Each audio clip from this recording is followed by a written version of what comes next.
नमस्कार दोस्तों। क्या आप कभी ऐसी जगह गए हैं जहां घुप अंधेरा हो, हर कोने से सिहरन भरी आवाजें आती हों और ऐसा लगे कि कोई आपकी हर हरकत पर नजर रख रहा है?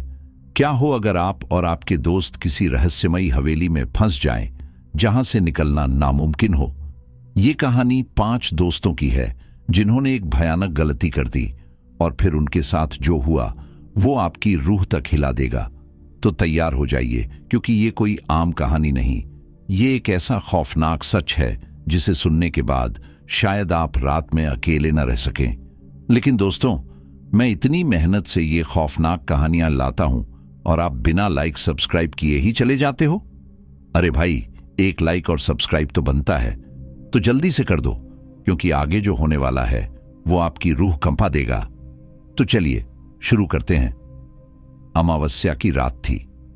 काली घटाइयों आसमान में ऐसे छाई थीं जैसे कोई स्याह साया पूरे गांव को अपनी गिरफ्त में ले चुका हो। गांव के बाहर पीपल के घने पेड़ों के बीच खड़ी थी एक हवेली, जिसे लोग शापित हवेली कहते थे। वहां जाने की हिम्मत कोई नहीं करता था। कहते हैं वो हवेली किसी डायन का बसेरा थी, लेकिन 5 दोस्तों को इन बातों पर यकीन नहीं था। रवि, अमित, करण, विशाल और सूरज, इन 5 को एडवेंचर का शौक था।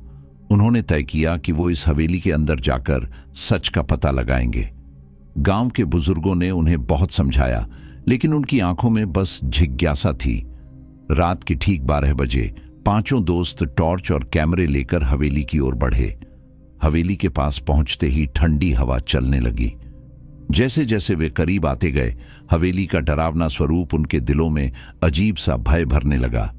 दरवाजे पर पहुंचते ही विशाल ने हाथ बढ़ाया और धक्का दिया। दरवाजा चरमराता हुआ खुल गया। अंदर घना अंधेरा था, दीवारों पर जाले लगे थे और एक अजीब सी गंध हवेली में फैली थी, सड़ी हुई लाशों जैसी। ये जगह तो सच में डरावनी लग रही है, करण ने फुसफुसाते हुए कहा। डरना मत, कुछ नहीं होगा, बस थोड़ी देर देखते हैं और फिर वापस लौट जाते हैं, अमित ने कहा। लेकिन उसकी आवाज में भी हल्का सा कंपन था। वे धीरे धीरे आगे बढ़े। चारों ओर गहरी शांति थी, लेकिन इस शांति में भी कुछ अजीब सा था, जैसे कोई उनकी हर हरकत को देख रहा हो। अचानक एक दरवाजे के पीछे से किसी के हंसने की आवाज आई, एक धीमी पर डरावनी हंसी जो उनके दिलों को ठंडा कर गई। ये किसकी आवाज थी? सूरज ने घबराते हुए पूछा। कोई नहीं, शायद हवा के कारण कुछ हिल गया होगा, रवि ने खुद को तसल्ली दी। लेकिन तभी हवेली की दीवारों पर लगे शीशों में कुछ हिलता डुलता दिखा। वे सभी ठिठक गए। शीशे में उनके पीछे किसी का साया था, एक औरत का अजीब सा धुंधला चेहरा जिसकी आंखें बिल्कुल काली थीं। विशाल ने तुरंत टॉर्च घुमाई, लेकिन वहां कुछ नहीं था। हम वापस चलते हैं, करण घबरा गया था। नहीं, अभी नहीं, हमें सच का पता लगाना है, अमित ने कहा। लेकिन इससे पहले कि वे आगे बढ़ते, अचानक हवेली का दरवाजा खुद ब खुद बंद हो गया। दरवाजा इतनी जोर से बंद हुआ कि हवेली की दीवारें तक हिल गईं। 5 दोस्त बुरी तरह डर गए। विशाल ने दौड़कर दरवाजा खोलने की कोशिश की, लेकिन वो हिला तक नहीं। ये क्या हो रहा है?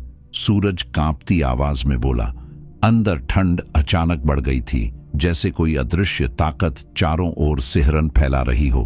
अमित ने मोबाइल निकालकर टॉर्च ऑन की।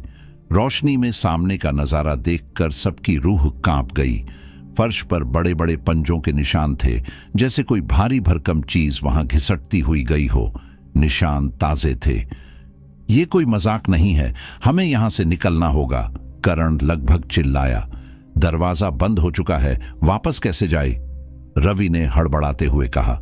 अचानक दीवार पर टंगे एक पुराने शीशे में हलचल हुई।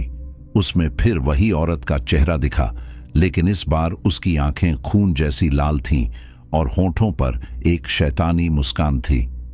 तुम लोग यहां से नहीं जा सकते, शीशे से एक भयानक आवाज आई। 5 दोस्त दहशत में उछल पड़े। करण घबराकर पीछे हटा और गलती से एक पुराना लकड़ी का दरवाजा धकेल दिया। दरवाजा चरमराया और अंदर एक संकरी सीढ़ी दिखाई दी जो तहखाने की ओर जाती थी। अब क्या करें? विशाल ने कांपते हुए पूछा। शायद नीचे कोई और रास्ता हो, चलो देखते हैं, अमित ने कहा।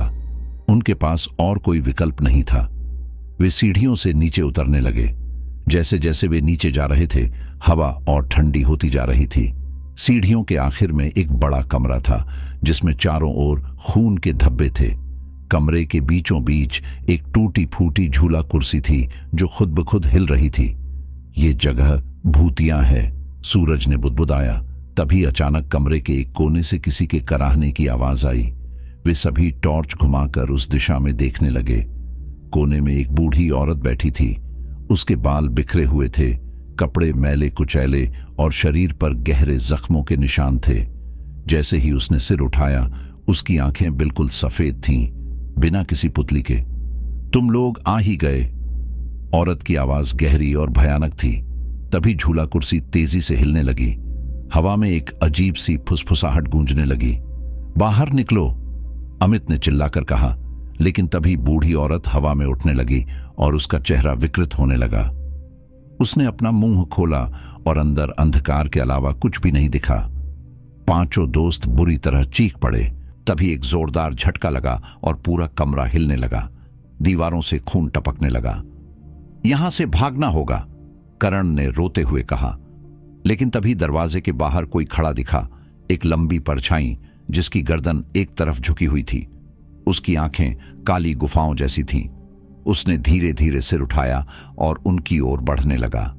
पांचों दोस्त ठिठक गए। दरवाजे के बाहर जो परछाई खड़ी थी वो धीरे धीरे अंदर आ रही थी। उसके पैरों की आवाज नहीं हो रही थी, लेकिन हवा इतनी भारी हो गई थी कि सांस लेना भी मुश्किल लग रहा था। अमित ने टॉर्च घुमाई और जैसे ही रोशनी उस पर पड़ी, सबके रोंगटे खड़े हो गए। वो कोई इंसान नहीं था। उसका चेहरा बुरी तरह जला हुआ था। आंखों की जगह गहरे काले गड्ढे थे और उसका मुंह असामान्य रूप से चौड़ा था। उसकी हड्डियां शरीर से बाहर निकली हुई थीं और उसके लंबे नाखूनों से ताजा खून टपक रहा था। बचो! करण ने चिल्लाने की कोशिश की, लेकिन उसकी आवाज गले में ही अटक गई। विशाल ने एक पत्थर उठाकर उसकी ओर फेंका, लेकिन वो हवा में ही गायब हो गया। ये असली नहीं है, रवि हकलाते हुए बोला।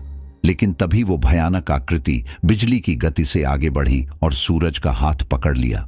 सूरज दर्द से चीख पड़ा। उसकी त्वचा उस छाया के स्पर्श से झुलसने लगी थी। उसकी चीखें पूरे तहखाने में गूंज उठीं।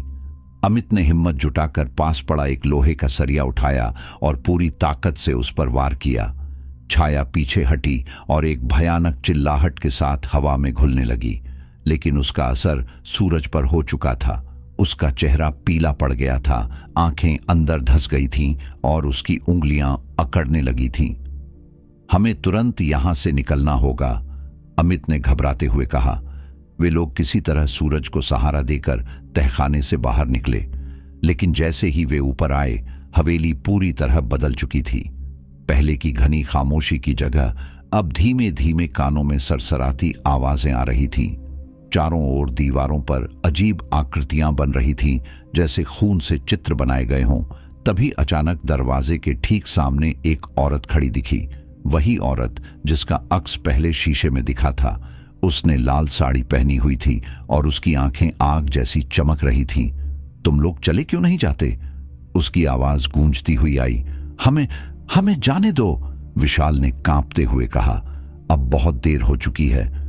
वो औरत आगे बढ़ी और हवेली की दीवारें जोर से हिलने लगीं। हवेली की दीवारें कंपन करने लगीं। अचानक एक खिड़की का कांच खुद चटक कर गिर गया। औरत की आंखों से खून बहने लगा। उसके होंठ हिले, लेकिन आवाज किसी और जगह से आ रही थी। अब बहुत देर हो चुकी है। पांचों दोस्त ठिठक गए। सूरज की हालत और खराब होती जा रही थी। उसका शरीर ठंडा पड़ रहा था और उसके होंठ काले हो चुके थे। हमें बाहर निकलना होगा, अमित चिल्लाया। लेकिन जैसे ही वे दरवाजे की ओर बढ़े, दरवाजा खुद ब खुद गायब हो गया। अब वहां सिर्फ एक दीवार थी। ये क्या हो रहा है? करण ने घबराकर पीछे देखा। अचानक फर्श पर दरारें पड़ने लगीं और उनमें से लाल रंग का गाढ़ा तरल निकलने लगा, जैसे ताजा खून बह रहा हो। हमें दूसरी तरफ भागना होगा, विशाल चिल्लाया। लेकिन तभी उस औरत की हंसी गूंजने लगी। अब कोई रास्ता नहीं बचा। उसकी आवाज इतनी भयावह थी कि उनकी रीढ़ की हड्डी तक सिहर उठी। अमित ने चारों ओर देखा। एक ही रास्ता बचा था, सीढ़ियां जो हवेली की सबसे ऊपरी मंजिल तक जाती थीं। उनके पास कोई और विकल्प नहीं था। वे सभी तेजी से सीढ़ियां चढ़ने लगे। जैसे ही वे ऊपर पहुंचे, दरवाजा अपने आप धड़ाम से बंद हो गया। यह एक बड़ा कमरा था जिसकी दीवारों पर पुरानी तस्वीरें टंगी थीं। उन तस्वीरों में अलग अलग लोगों की तस्वीरें थीं, लेकिन उनके चेहरे फटे हुए थे। आंखों की जगह सिर्फ काली खाली जगह थी। विशाल ने कांपते हुए एक तस्वीर को छुआ। अचानक पूरी हवेली गूंज उठी। एक भयानक चीख पूरे कमरे में गूंजने लगी। तभी उन तस्वीरों की आंखों से खून बहने लगा। अमित ने जल्दी से सूरज को एक कोने में लिटा दिया। अब क्या करें? करण रोते हुए बोला। हमें कोई रास्ता ढूंढना होगा, रवि ने कहा। तभी अचानक कमरे के बीचों बीच जमीन पर खून से एक आकृति बनने लगी। वो औरत फिर वहां खड़ी थी, लेकिन इस बार उसके बाल हवा में उड़ रहे थे। उसकी गर्दन टेढ़ी हो चुकी थी और उसकी लंबी उंगलियों से खून टपक रहा था। तुम लोग मेरे साथ खेल खेलना चाहते थे ना? वो हंसी और उसकी आवाज हवा में सरसराने लगी। करण ने हिम्मत जुटाकर जेब से एक माचिस निकाली और पास रखे पुराने लकड़ी के फर्नीचर में आग लगाने की कोशिश की। अगर ये जगह जलने लगे तो शायद कुछ असर पड़े। लेकिन जैसे ही उसने माचिस जलाई, हवा में एक जोरदार झटका लगा और माचिस खुद ब खुद बुझ गई। यहां आग भी नहीं जलेगी, विशाल चिल्लाया। तभी अचानक सूरज की आंखें खुल गईं, लेकिन वो सूरज नहीं था। उसकी आंखें काली पड़ चुकी थीं, चेहरा पूरी तरह विकृत था और होंठों पर अजीब सी मुस्कान थी। अब तुम बच नहीं सकते। सूरज की आवाज अब किसी और की लग रही थी। सूरज की आंखें अब गहरी काली हो चुकी थीं। उसकी आवाज में एक अजीब सी गूंज थी, जैसे कई लोग एक साथ बोल रहे हों। अमित, करण, विशाल और रवि स्तब्ध खड़े रह गए। सूरज, ये तुम क्या कर रहे हो? अमित ने कांपती आवाज में पूछा, लेकिन सूरज अब सूरज नहीं रहा था। उसने धीरे धीरे गर्दन घुमाई और भयानक मुस्कान के साथ कहा, अब यहां से कोई नहीं जाएगा। तभी हवा में तेज सरसराहट हुई और कमरे की दीवारों पर गहरे नाखूनों के निशान बनने लगे। चारों दोस्त धीरे धीरे पीछे हटने लगे। हमें सूरज को पकड़कर बाहर निकालना होगा, विशाल ने कहा। लेकिन जैसे ही उसने सूरज का हाथ पकड़ने की कोशिश की, सूरज ने जोर से उसकी कलाई पकड़ ली। विशाल दर्द से चीख पड़ा। सूरज की पकड़ इतनी मजबूत थी कि उसकी हड्डियां चटकने लगीं। करण ने हिम्मत जुटाकर पास पड़ी एक लकड़ी उठाई और सूरज के सिर पर जोर से दे मारी। सूरज झटका खाकर पीछे गिरा, लेकिन उसकी हंसी गूंजती रही। तभी अचानक कमरे का फर्श हिलने लगा और एक गहरा काला छेद बनने लगा। उस छेद से हजारों हाथ बाहर निकलने लगे, जले हुए सड़े गले हाथ जो किसी को भी पकड़कर अंदर खींचने के लिए तैयार थे। दीवारों से भयानक चीखें आने लगीं।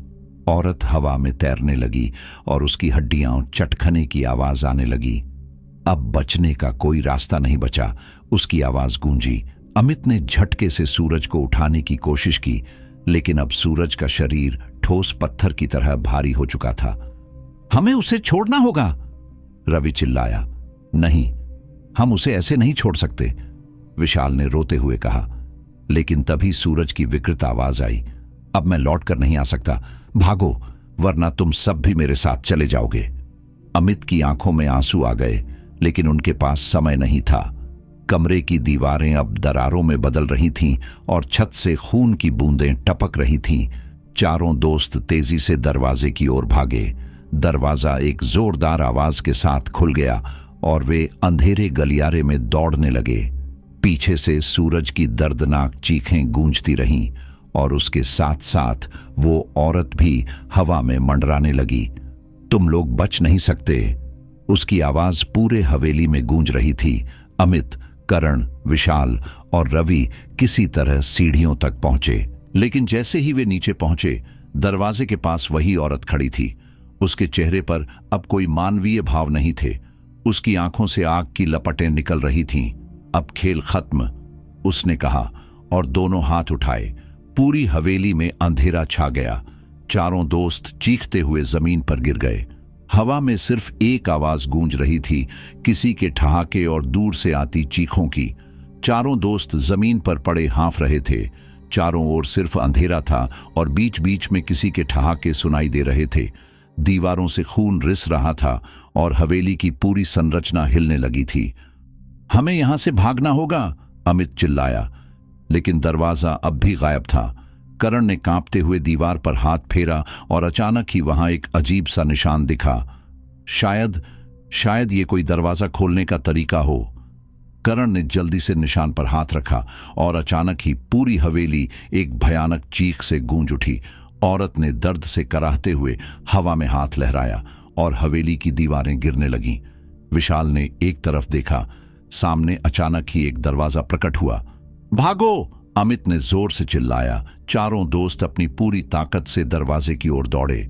पीछे से सूरज की विकृत हंसी सुनाई दे रही थी।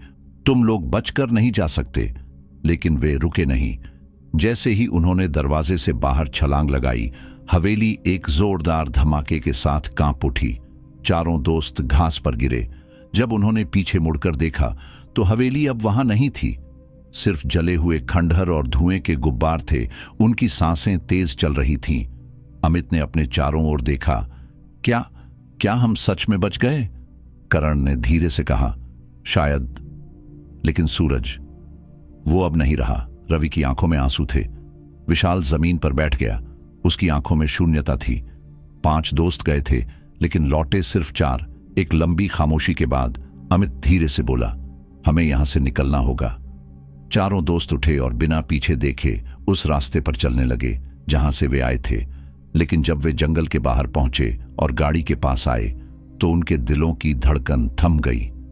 गाड़ी के शीशे पर किसी ने खून से लिखा था, तुम लोग बच नहीं सकते। और फिर अचानक ही पीछे से वही जानी पहचानी हंसी गूंज उठी। अंधेरे में कोई खड़ा था, खुद सूरज।